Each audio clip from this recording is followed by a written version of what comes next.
নবীজি সাহাবীদেরকে বললেন, ও সাহাবী, সুন্দর একটা প্রশ্ন করেছো। আজকে আমি তোমাদেরকে শবে কদরের রাত দেখাবো। বলেন না সুবহানাল্লাহ। শবে কদরের রাত দেখাবো।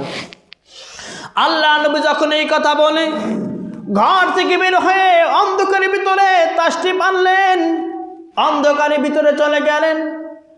চলে যাওয়ার পর যখন আল্লাহ নবী আসমানের দিকে তাকাইলেন, তাকানোর সঙ্গে সঙ্গে পাশ থেকে নবীদের কানে একটা আওয়াজ চলে আসলো। নবীজি খেয়াল করে শুনতেছেন এই আওয়াজটা কিসের। খেয়াল করে শোনার পর লক্ষ্য করলেন ওই আওয়াজটা হলো মানুষের কিচির মিচিরের আওয়াজ।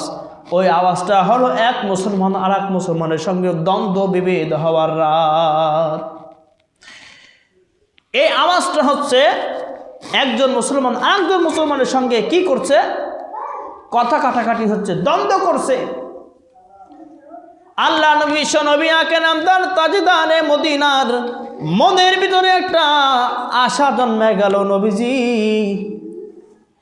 আজকে এই রাতে আমি কিন্তু কদরের রাত আপনাকে দেখাইতাম, কিন্তু পাশে আপনার দুইজন মুসলমান ঝগড়া করার কারণে, দ্বন্দ্ব করার কারণে আল্লাহ পাক রব্বুল আলামিন এই শবে কদরের নির্দিষ্ট তারিখ উঠাইয়া আনিয়াছেন।